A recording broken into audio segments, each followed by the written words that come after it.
Hoy nos vamos a meter de lleno en un conjunto de creencias antiguas y, la verdad, bastante radicales, que nos cuentan una historia totalmente diferente sobre la creación y la salvación, una que desafía casi todo lo que solemos escuchar sobre el cristianismo primitivo. A ver, arranquemos con esta pregunta, porque está justo en el corazón de la visión gnóstica. Esta idea es la que, de entrada, separa el gnosticismo de casi todo lo demás. Y ojo, no es una pregunta para ofender a nadie, ¿eh? Es más bien una invitación a abrir la mente a una cosmología totalmente distinta. Una en la que el arquitecto de nuestro universo, bueno, resulta que no es ese Dios supremo y bueno que nos han contado. Ok, entonces, ¿cómo es que los gnósticos llegaron a una pregunta tan potente? Para entenderlo, primero tenemos que ver una de sus ideas clave, un dualismo radical, que básicamente parte la realidad en dos. Y aquí está la base de todo. Los gnósticos, miren, creían en dos realidades totalmente separadas. Por un lado, imaginen la plenitud espiritual, el pleroma, un plano de existencia perfecto, pura luz, puro espíritu.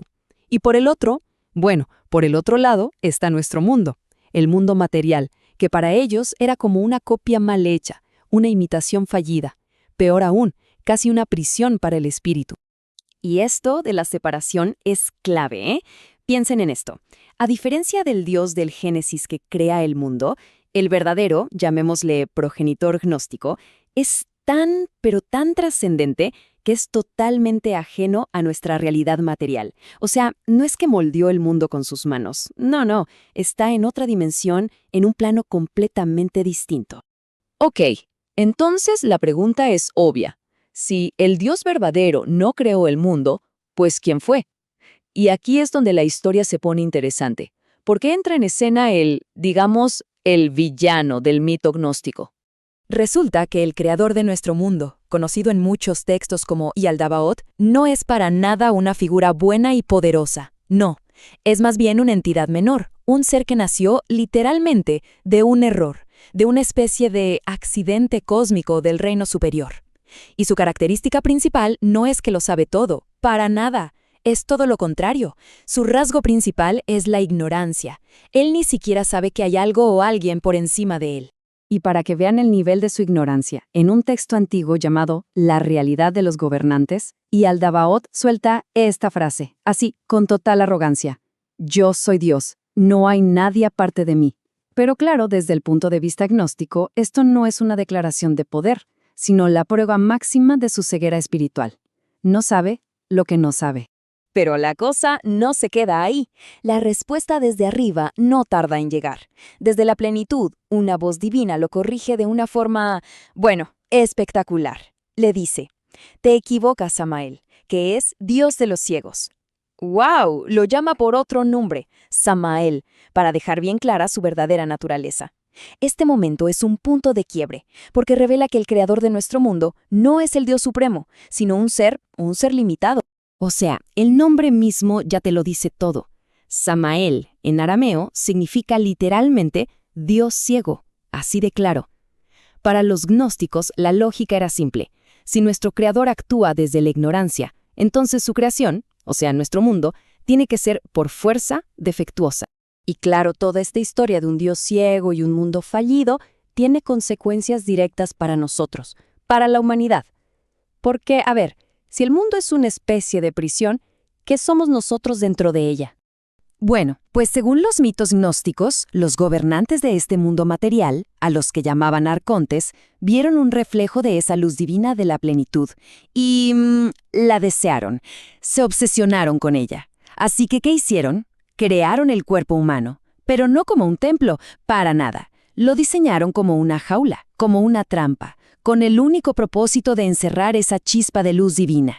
Y aquí hay otro giro de tuerca importantísimo. Para los gnósticos, el problema de la humanidad no es el pecado original, no es que seamos malos por naturaleza, no. El problema es la ignorancia, una especie de amnesia espiritual. O sea, no es que hayamos caído, es que nos atraparon.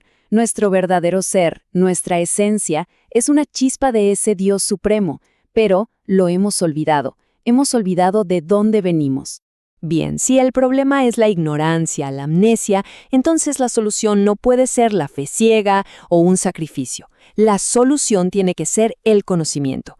Y es aquí, justamente, donde la idea de la gnosis se convierte en el centro de todo.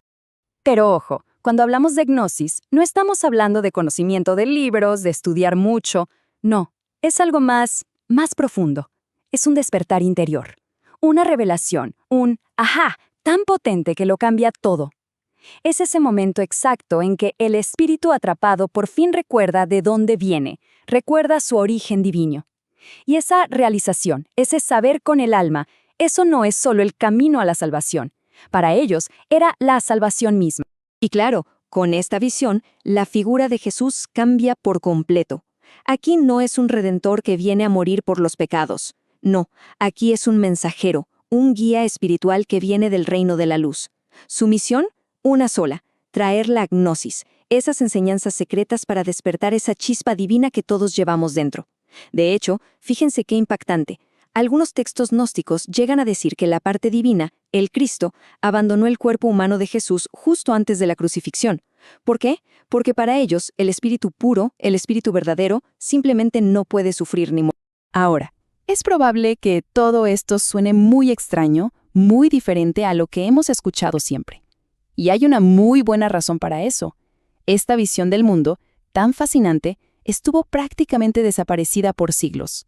Miren, el gnosticismo llegó a ser una corriente súper importante en los inicios del cristianismo, pero fue declarada herejía y la suprimieron de forma sistemática. Sus textos fueron quemados, escondidos, su historia básicamente la escribieron sus enemigos. Y así, durante siglos, estas ideas prácticamente se borraron del mapa, hasta que de repente, en 1945, pasa algo increíble. Por pura casualidad, en un lugar de Egipto llamado Nag Hammadi, se descubre una biblioteca entera de textos gnósticos. Y gracias a eso, por fin pudimos volver a escuchar estas voces sin intermediarios. Y todo esto nos lleva a una última reflexión. El desafío que nos dejan los gnósticos no es solo una historia antigua.